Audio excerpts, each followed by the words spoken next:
हाँ प्यारे बच्चों, गुड मॉर्निंग वंस अगेन। और ये लेक्चर नंबर है, लास्ट लेक्चर है इस चैप्टर का 35 लेक्चर है। और आज इस यूनिट को आप फिनिश करने जा रहे हैं बच्चों, तो आपका बहुत स्वागत है। ये लास्ट लेक्चर है इस चैप्टर का। फिर हम कल तो तुम्हारा ऑफ रहेगा, परसों बेटे मैं पढ़ाऊँगा यूनिट 2 और चैप्टर 2। देखो सबसे पहले 29 है। इस सवाल को मैं पहले भी सॉल्व करके दिखा चुका हूँ, पर किसी बच्चे ने दोबारा पूछ लिया है, तो चलो एक बार देख लो। अब मैं कुछ कहना नहीं चाहता हूँ, गुस्सा नहीं करना चाहता हूँ इस समय। तो देखो, एक वायर थी 9 ओम की, उसको काट के 3 बराबर पीस किए, तो कोई भी बच्चा समझ सकता है हर वायर 3 ओम 3 ओम 3 ओम की हो जाएगी। फिर हर वायर को उसकी लंबाई का 3 गुना कर दिया गया।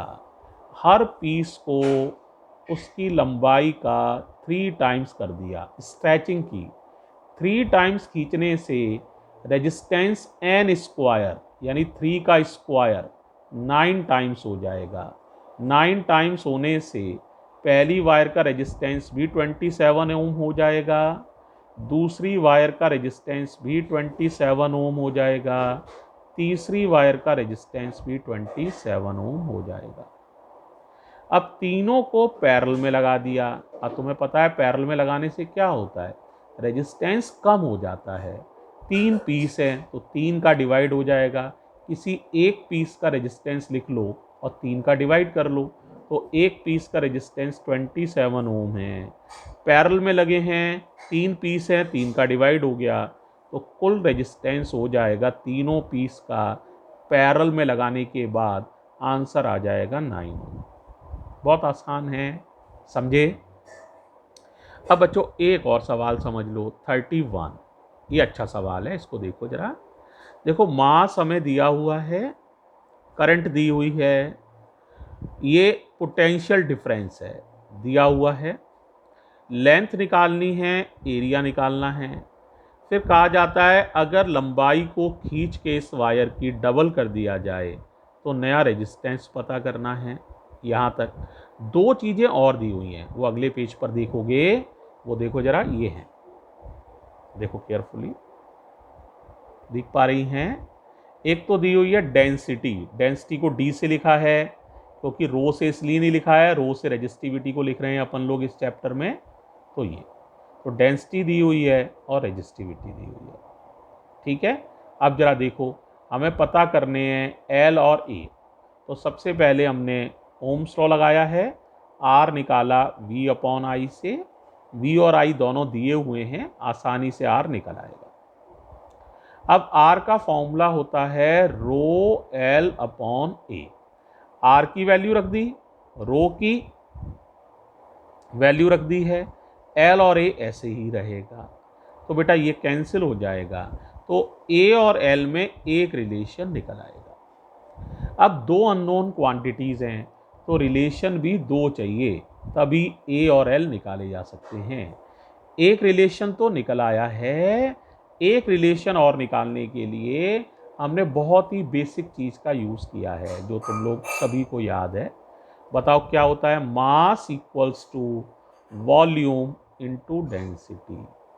मालूम ही है, मास m बराबर v इंटू रो या v इंटू डी, तो वॉल्यूम हो जाएगा मास अपॉन डेंसिटी। देखो बेटा, मास भी मालूम है, डेंसिटी भी मालूम है, इससे ये कट जाएगा 4 बार, तो इतना आ जाएगा। अब वॉल्यूम बताओ क्या होता है। वॉल्यूम होता है एरिया इंटू लेंथ। तो ए एल की वैल्यू आ गई, तो ये देखो दूसरी इक्वेशन हो गई। देखो बेटा, अब एक इक्वेशन ये है, ये भी ए एल में रिलेशन है। एक इक्वेशन ये है, ये भी ए एल में रिलेशन है। 2 इक्वेशन, 2 ही अननोन है, आसानी से निकल आएंगे। तो आपने ए की वैल्यू लगा दी है यहाँ से, ये वाली, एल ऐसे ही लिखा, जरा सा सॉल्व किया तो बच्चों एल निकल आएगा, ठीक है। एल की वैल्यू यहाँ लगा दोगे 5, तो देखो ए निकल आएगा 5 इंटू 10 की पावर -8। अगले पेज पे देखो ए निकलता हुआ दिखेगा, देखो बड़ी आसानी से ए निकल आया है, देखो जरा, तो वैल्यू लगा दी है एल की, ए निकल आएगा। अब कहा जाता है वायर को स्ट्रेच करके उसकी लंबाई को दुगना कर दिया गया है। सोचो रेजिस्टेंस पर क्या असर पड़ेगा, दुगना किया है ना, जितने गुना करो उसका स्क्वायर कर दो, तो 2 का स्क्वायर यानी 4 गुना हो जाएगा।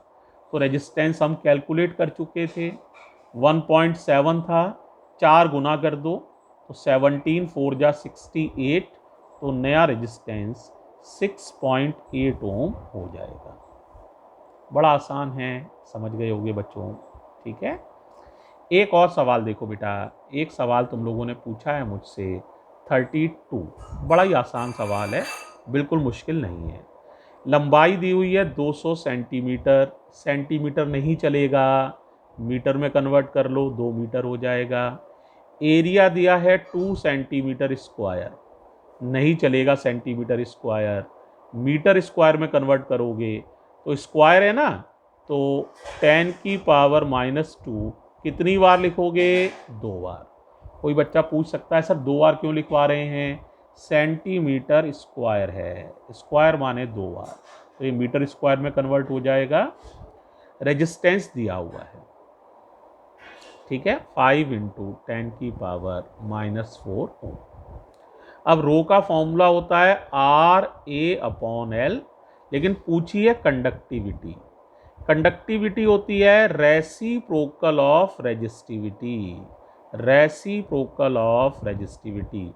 तो इस फॉर्मूले को उल्टा कर दो भाई, तो कंडक्टिविटी बन जाएगी, तो L/RA, L R और A की वैल्यू रखो, थोड़ा सा काट पीट कर लो, ये देखो 10 की पावर -4 और 10 की पावर -4, 10 की पावर -8 हो गया, ऊपर जाएगा 10 की पावर 8 हो जाएगा, तो आंसर कुछ इस तरह से आ जाएगा 10 की पावर 8/5।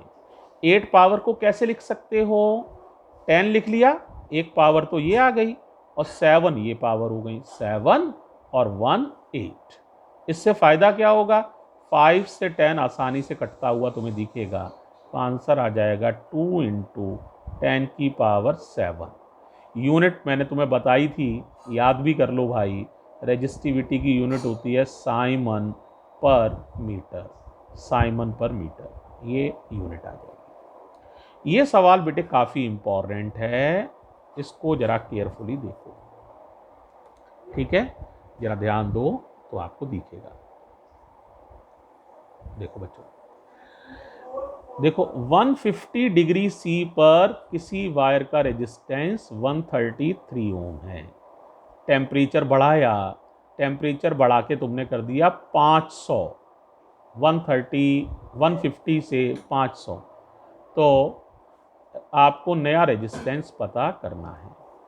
कोफिशिएंट ऑफ रेजिस्टेंस दिया हुआ है, इसे अल्फ़ा कहते हैं बेटे, 0.0045 पर डिग्री सी। अब ये फॉर्मूला है, मैंने इसमें टेम्परेचर डिपेंडेंस ऑफ रेजिस्टेंस में ये फॉर्मूला लिखाया था और बताया था बड़ा ही यूज़फुल रिजल्ट है। तो इसको मैं 2 बार लगा रहा हूँ, एक 150 डिग्री सी के लिए, एक 500 डिग्री सी के लिए। तो पहले मैंने 150 के लिए लगाया, तो फॉर्मूला क्या बनेगा बताओ, R150 = R0 1 + alpha, temperature difference बताओ कितना हो जाएगा, ये है T और 0, तो 150 और 0, 150 और 0 का टेम्परेचर डिफरेंस हो गया 150। फिर सेम फॉर्मूले को 500 डिग्री सी के लिए लगा दिया, तो ये हो जाएगा R500 = R0 1 + अल्फ़ा, लेकिन डेल्टा T की जगह आएगा ये डिफरेंस 500।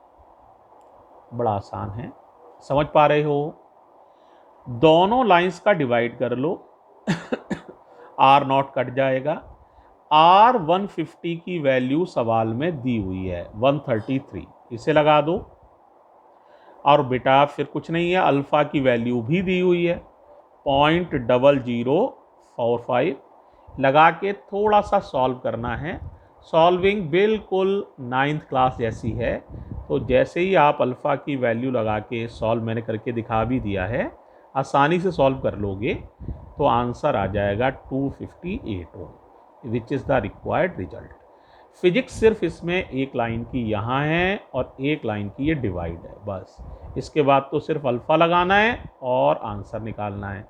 तो फिजिक्स वाला पार्ट तो इसमें है, बस इतना सा है, ये इतनी फिजिक्स है बस, मेनली ये फॉर्मूला बस। और तो दो इक्वेशन बनाओ, डिवाइड करो, ठीक है बेटा। तो इस तरह से प्यारे बच्चों ये लेक्चर भी फिनिश हो जाता है और इसी के साथ आपका यूनिट 2 चैप्टर 1 फिनिश है। थैंक यू बच्चों, thank you so much, thank you बेटे।